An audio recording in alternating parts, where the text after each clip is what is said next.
shop the G5 jet. I'm on my way to a brand new kit. Welcome back. eSIM Studios Podcast Livestream, episode number 195. On today, what is today? Wednesday, September 4th, 2024. I want to welcome everybody in to some good old tech news, tech headlines here.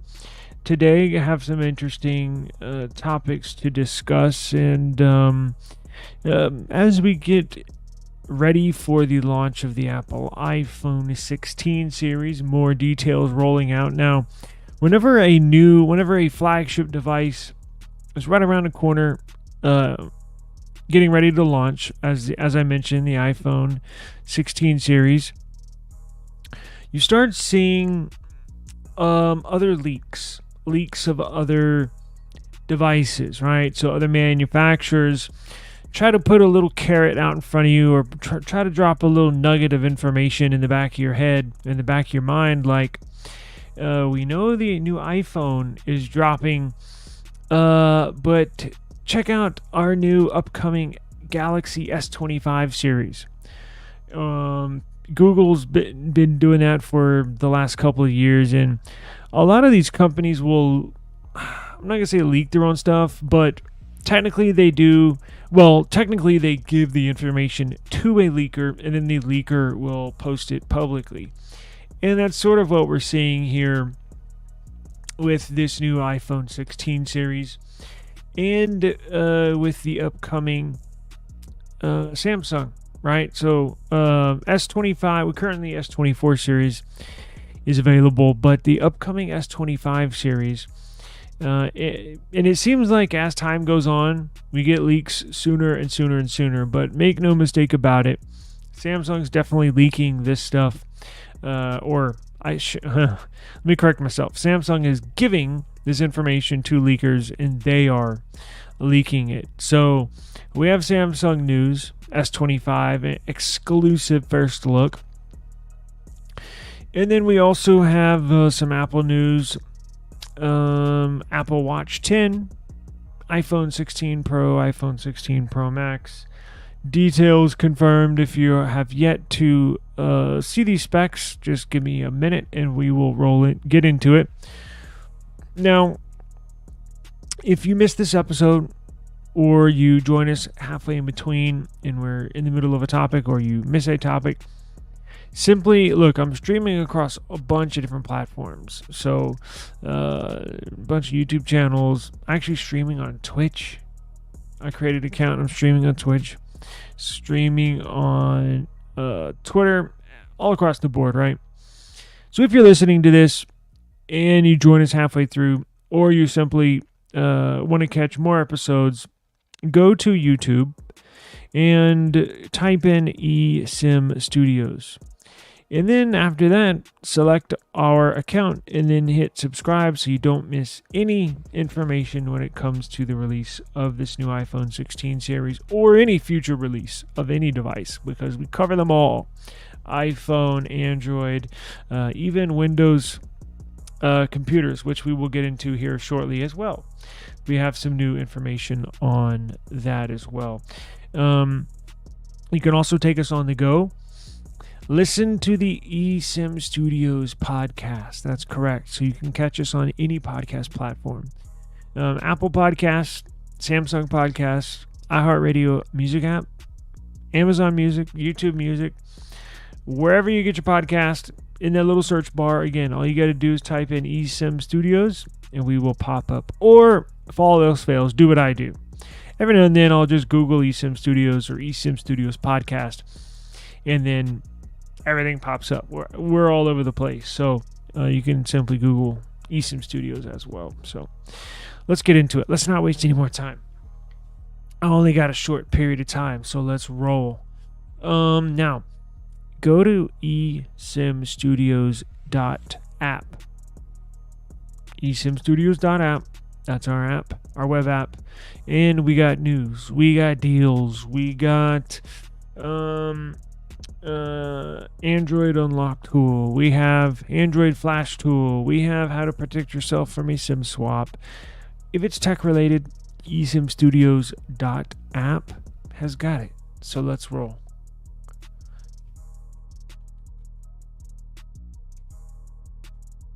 Now let me share this screen so everybody can see what I'm looking at. All right, y'all got it? All right, good. So, all right, so first up, let's hit this S25 news. Now, this is the S24 picture. I didn't want to tease it off the bat, but I got exclusive images of the entire S25 lineup, and I want to put in a little correction. So the S25, we have news. I've combined two news topics into one article. So here is the exclusive look at the S25 series. As you can tell, let me take off this logo right here. As you can tell, here's the S25 series. So you have the S25 on the left, S25 Plus in the middle, and then you got the S25 Ultra on the right. Now, the first thing that jumps out at me, there's a couple of things, but the first thing that I noticed when I took a look at this is the slimmed down bezels. So just like iPhone.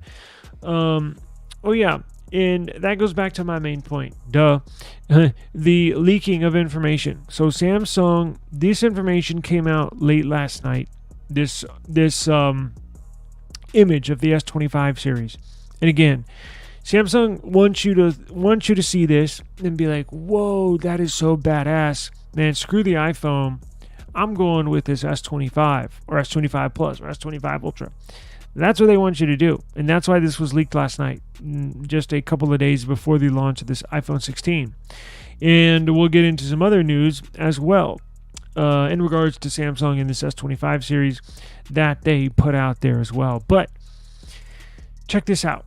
There's almost no bezels on here. Now, what is a bezel? A bezel is the surrounding area. It surrounds the screen. So as you can tell, there's a little black strip around each device, a little bigger one around the Ultra. But look how slim this is. So iPhone 16, that's how they are. If you didn't know, iPhone is increasing the screen size of the iPhone 16 Pro from a 6.1 inch display to a 6.3 inch display. And they're increasing the size of the iPhone 16 Pro Max from a 6.8 inch display up to a 6.9 inch display in the iPhone 16 Pro Max. And how are they doing that? Because the devices are the same dimensions. So the overall total height is relatively the same. The overall total width is relatively the same. The total depth is relatively the same. So how do they increase the screen size? Well, they reduce the bezel. So a phone screen is actually measured diagonally. It's not measured from top to bottom. It's measured from the bottom left to the top right. Now, how do they make the screen bigger? They just simply, that little black strip that surrounds the border, they just simply reduce that. And that will make the screen bigger, but the overall height, width, and depth will remain the same.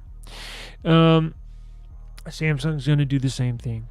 So it looks like these will get a 0.1 inch bigger on each device. So you're looking at a 6.2, I believe, 6.2 or 6.3 here on the S25. In S25 Plus, you're basically going to get a 6.8, I believe. And then the S25 Ultra, probably close to 6.9. And it's already a big device. Now, it still has a rather bigger bezel than the smaller devices. But this bezel on the S25 Ultra here on the right is actually considerably smaller than what we have on the S24 Ultra. S24 Ultra, the current model, has a thicker bezel. Now, that's not the only news that we got. There we go. Check this out. So not only did we get the leak of this S25 lineup, we got news that Samsung is going to use the new Snapdragon, the Qualcomm Snapdragon 8 Gen 4 CPU across the board in all S25 devices, series devices worldwide.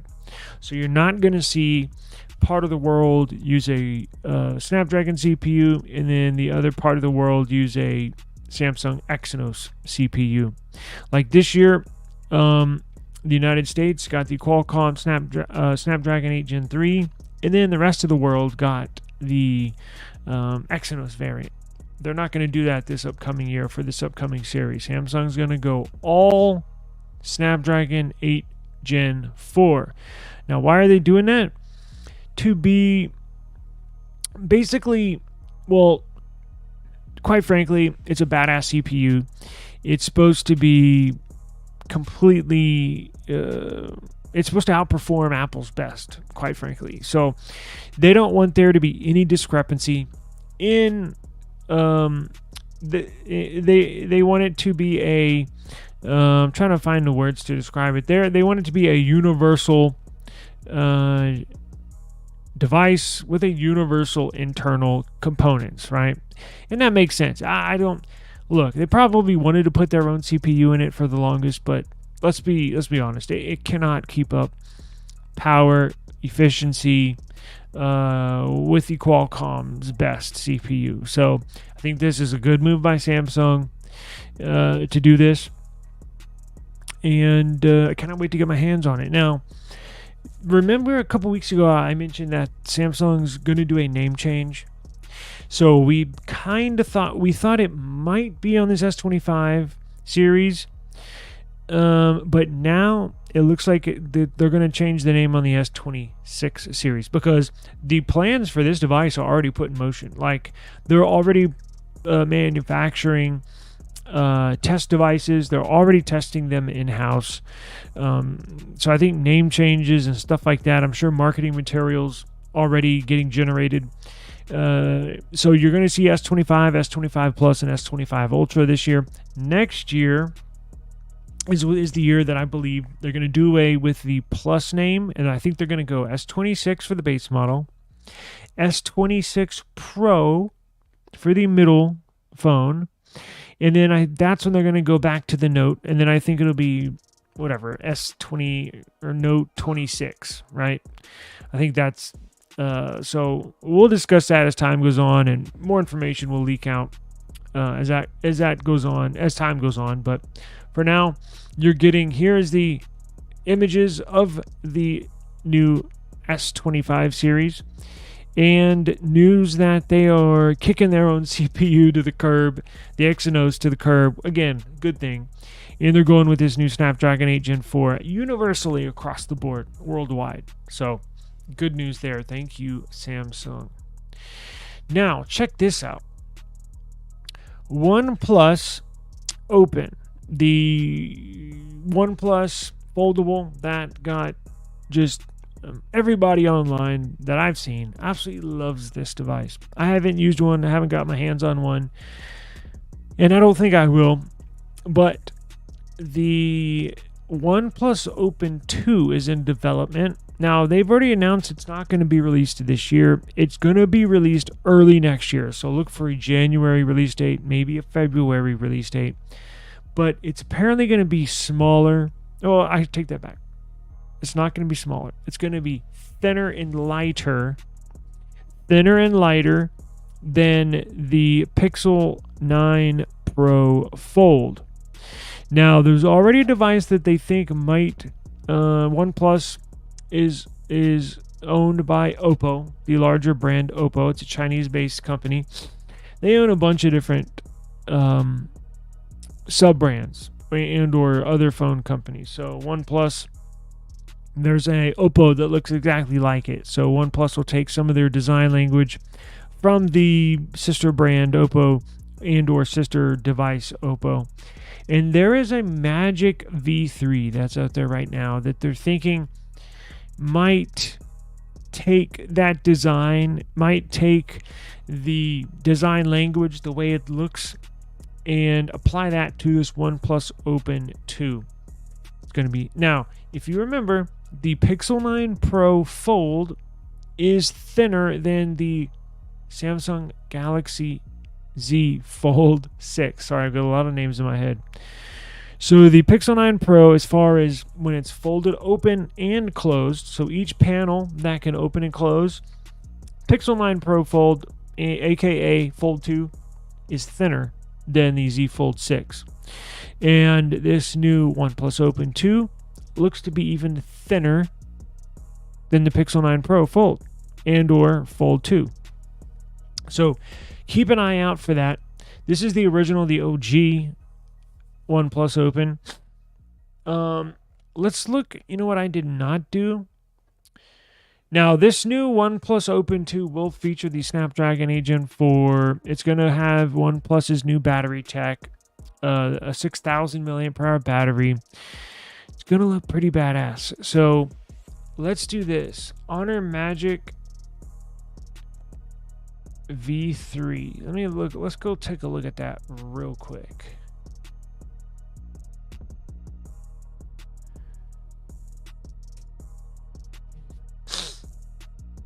Images.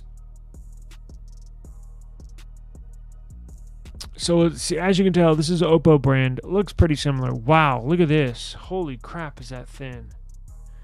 Look at that photo.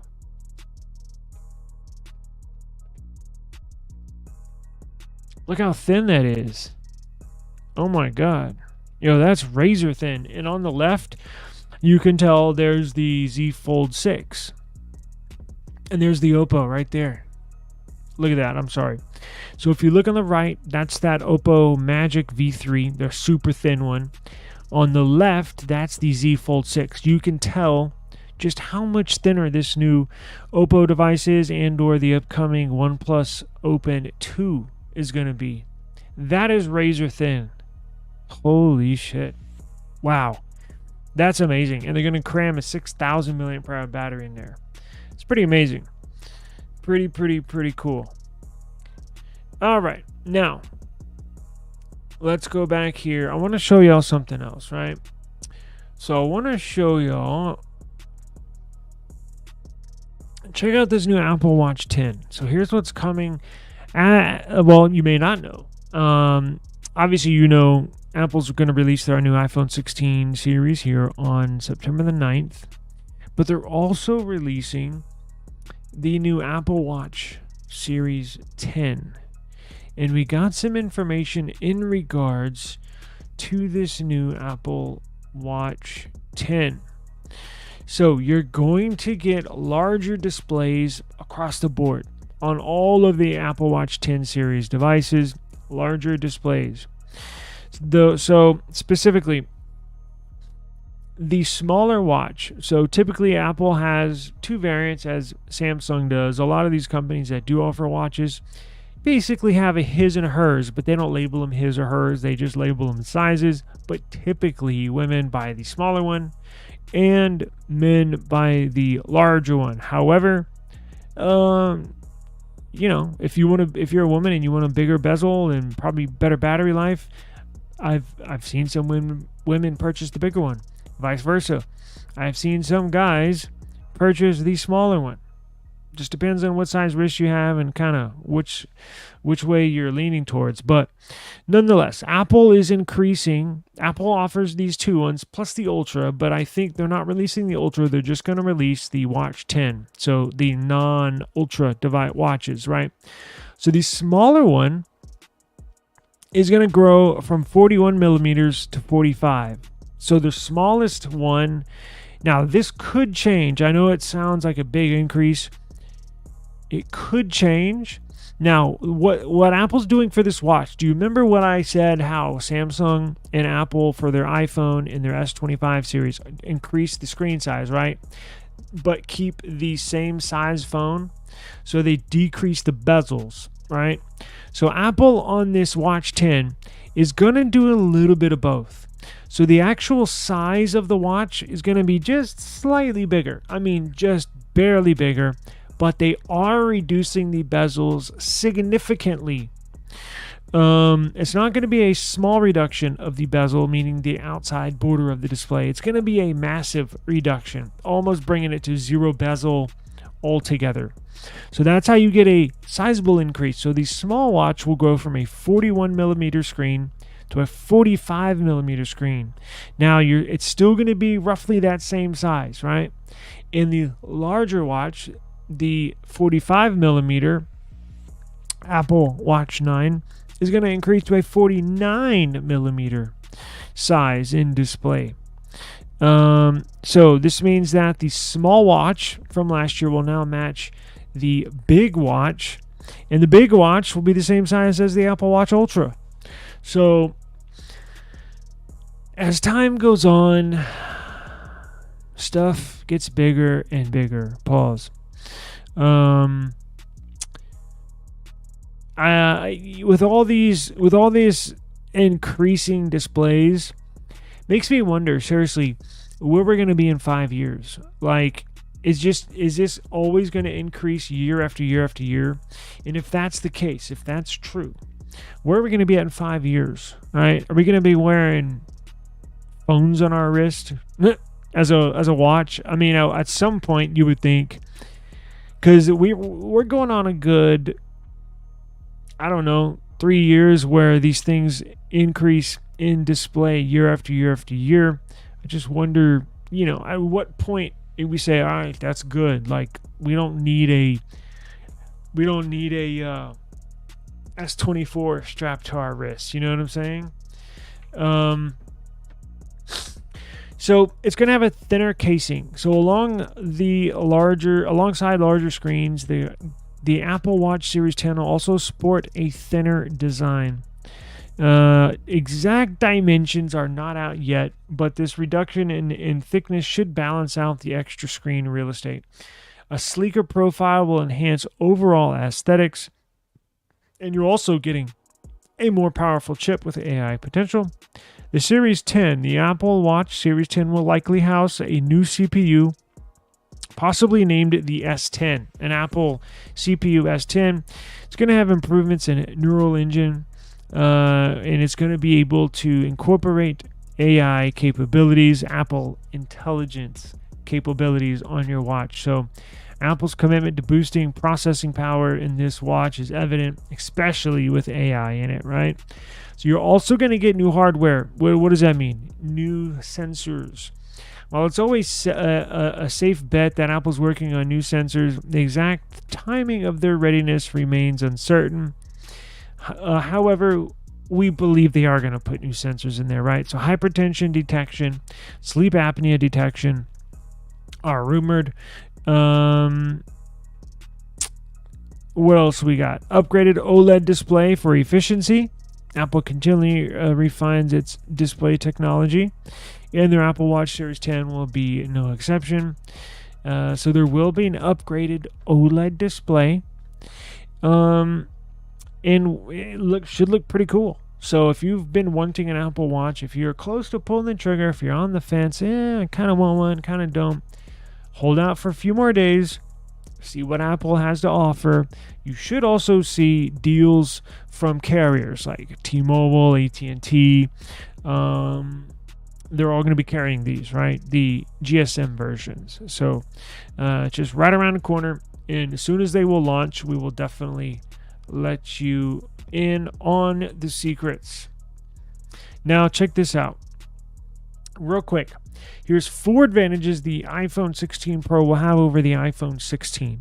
So if you're one of those people that can't or have a hard time deciding, or maybe it's for your kid and you're like, damn, should we get them the Pro or the regular, or the Plus or the Pro? Well, this might be able to help you out. I went ahead and jot down some key differences between the base model iPhone 16 and the Pro model iPhone 16 variant. They look pretty close in design, right? But it's under the hood that you're going to see most of the changes, right?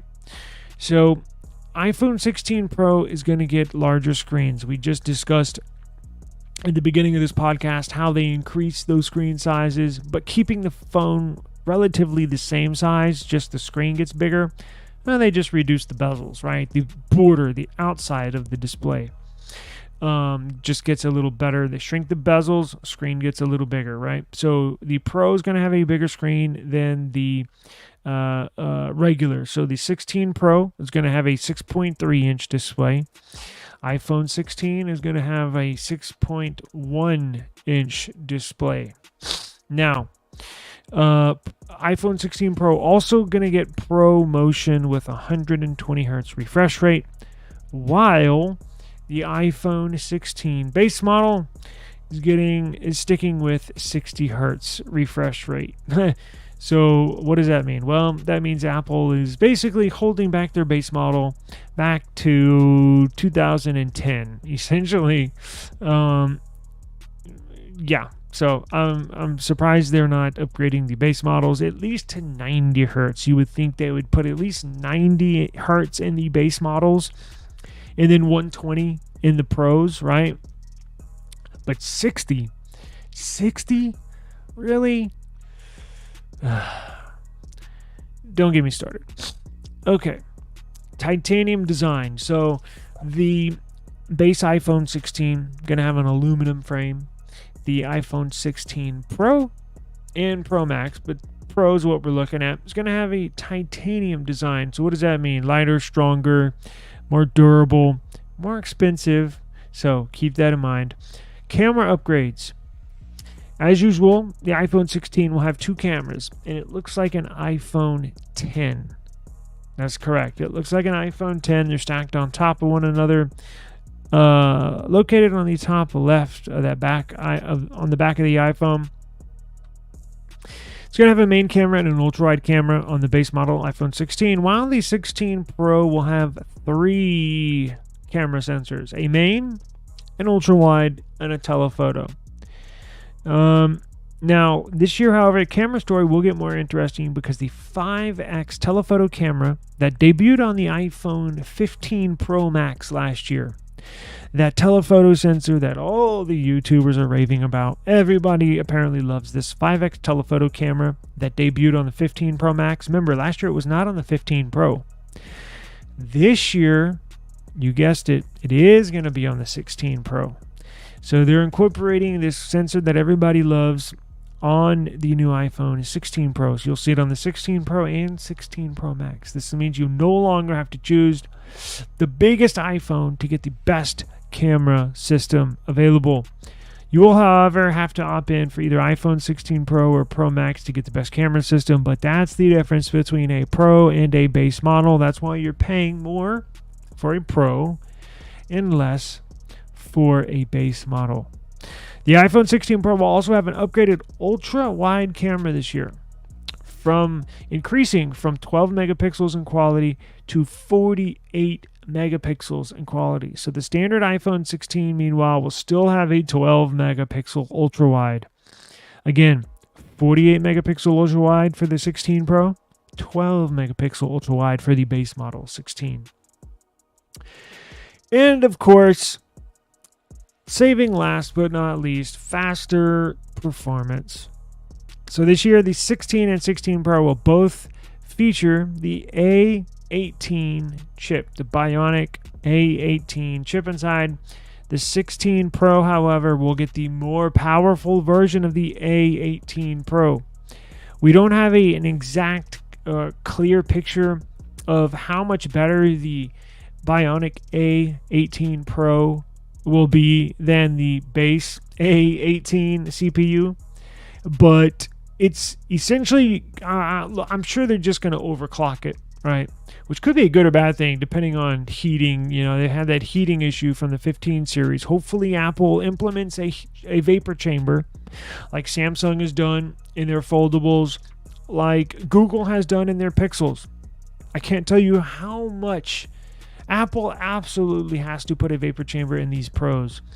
I cannot tell you how much it makes a huge difference in the Pixel 9 Pro XL compared to just the 8 Pro last year, right? That can be the difference between a device overheating when you're taking photos or video and just getting warm, but not underclocking the CPU or not shutting down your camera app. If you have that vapor chamber in there, the Pixel can run warm and you don't see any difference. So Apple needs to do this. That's one thing I'll specifically be looking for. However, the A18 Pro in the iPhone 16 Pro probably just going to have an overclocked CPU from the one that's in the base iPhone 16. So it's going to have a 6-core GPU. This week, I'm sorry. Now talking about the GPU, the A18 Pro CPU is going to have a 6-core GPU, while the A18, the base model, in the base iPhone 16 will have a 5-core GPU. So you have a 6-core GPU in the A18 Pro CPU, and you have a 5-core GPU in the A18 CPU base model. I know it's a lot, but that's why I repeated it. Sorry. Also, one last difference. The A18 Pro CPU in the iPhone 16 Pro will also reportedly feature a much powerful neural engine, which could bode well for future Apple Intelligence features. So I did a live stream last week saying if you don't upgrade a lot, if you're an iPhone user and you just don't upgrade every year, and look, I get it, right? Stuff's expensive. I get it.